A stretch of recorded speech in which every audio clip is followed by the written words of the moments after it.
everyone, Sherry Lynn here. Today's recipe is going to be stuffed cauliflower, and I think you guys are going to like it. It definitely makes a good presentation when you put it on the table. So check it out. So for the stuffed cauliflower, what you're going to need is 2 eggs, 2 pounds of ground beef, a whole head of fresh cauliflower, some Parmesan cheese, cream cheese, and some shredded cheese.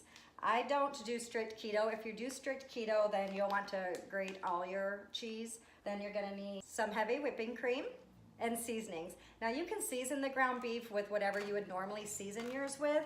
I'm going to use some onion powder, some red pepper flakes, some black pepper, garlic powder, and a little bit of Lowry's. So the first thing you're gonna need to do is fill a stock pot with enough water to cover your head of cauliflower, and you'll want to bring that to a boil. So I have that going on the stove right now, and I'm going to move on to taking this big stem out of the cauliflower, but you want to make sure to leave the head intact. So I'm going to do that right now. Okay, so this is what it'll look like when you're done. It's still intact, but you have this nice pocket right here, and that's actually where we're going to wind up stuffing the ground beef mixture. So now that that's done, let's go ahead and set it aside and start grating up some of your Parmesan cheese. Grate up about half a block. This is an 8-ounce block, so it'll equal about 4 ounces. You could also buy the pre-shaven Parmesan if you're doing dirty keto. Okay, now that I got my cheese grated, I'm gonna go ahead and put the cauliflower in the boiling water. Okay, now that I got that in the water, you're gonna wanna go ahead and cover it, and you're gonna boil it for 8 to 10 minutes, just until the cauliflower gets tender. Meanwhile, you can go ahead and preheat your oven to 400 degrees. And now we're gonna start on the meat mixture. So go ahead and dump your ground beef right into a big bowl. To this, you're gonna add 2 eggs, a handful of the Parmesan cheese that you grated, which will be about half of what you grated up. Then you're gonna season the ground beef to your liking. I'm gonna put in quite a bit of ground pepper because we love it. But this really is however you would normally season your ground beef for like a meatloaf, or if you were making meatballs. That's how you do it. I just sprinkled on some garlic powder. Gonna put a couple shakes of red pepper flakes, some onion powder, and a little dash of Lowry's. Then go ahead and mix that up. I use my hands. You can try it with a spoon. I just think your hands really get it incorporated better. Now the Parmesan cheese is the only thing that I'm using as a binding agent in this, and it really doesn't need anything else. Okay, now that that's fully mixed up, I'm gonna go ahead and wash my hands.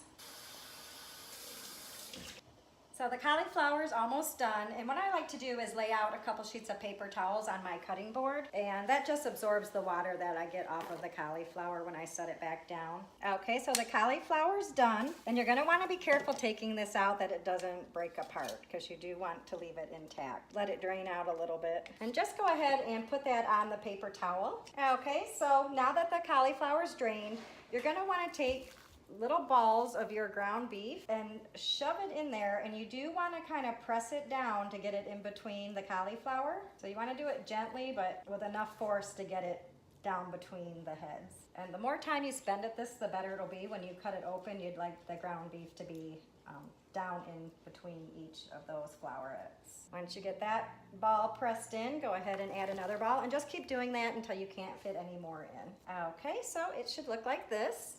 Okay, now you're just gonna wanna put that cauliflower right inside a bowl. And if you have one with a lid, that would be perfect, because you do wanna cover it. If not, feel free to cover it up with some tin foil. Now you're gonna put this in the oven at 400 degrees for 30 minutes. More than likely, you'll have some ground beef left. Now you can either put that in a separate dish and go ahead and bake that and just serve it on the side, or what I'm doing is I'm going to put it in the refrigerator and I'm gonna make a meatloaf with it tomorrow. Now while that's cooking, we're gonna get started on the sauce that goes over top of this. So for the sauce, you're gonna wanna start off with about 8 ounces of your heavy whipping cream, which is half of a container this size, and put in 2 ounces of cream cheese. You just wanna stir that in until it's all melted together. If it starts to boil, just turn it down a little bit. You just want it hot enough to melt the cream cheese. Now that the cream cheese is melted, go ahead and add the remainder of your shaved Parmesan cheese And you're gonna wanna mix that up until it's fully melted as well. Okay, to that, you're just gonna wanna add a decent sized handful of mild shredded cheese. And it's just a big handful. And stir that in as well. I put in a little bit at a time, and it should be thickening up by now, and that's what you want. And then the last thing that we do for the sauce is to go ahead and add some black pepper. And this is to taste. I like a lot of black pepper, as you guys probably know by now. All right, and then this is what it starts to look like. And you can see it's a nice, cheesy, thick mixture. And go ahead and turn off your heat. And you can set that aside until the ground beef is done. Okay, so as soon as your timer goes off and it's been 30 minutes, you want to go ahead and take this out of the oven. And you're just going to want to flip it over.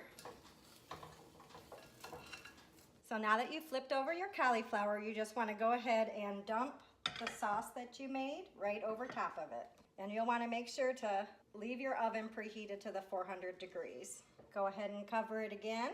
And now you're going to want to put it back in the oven for 10 to 15 more minutes. And you want to uncover it the last 10 minutes. So it's done. So I'm going to take it out of the oven. And then what I like to do is transfer it onto more of a flat plate. That way it makes it easier to cut. And go ahead and leave the rest of the sauce in the pan.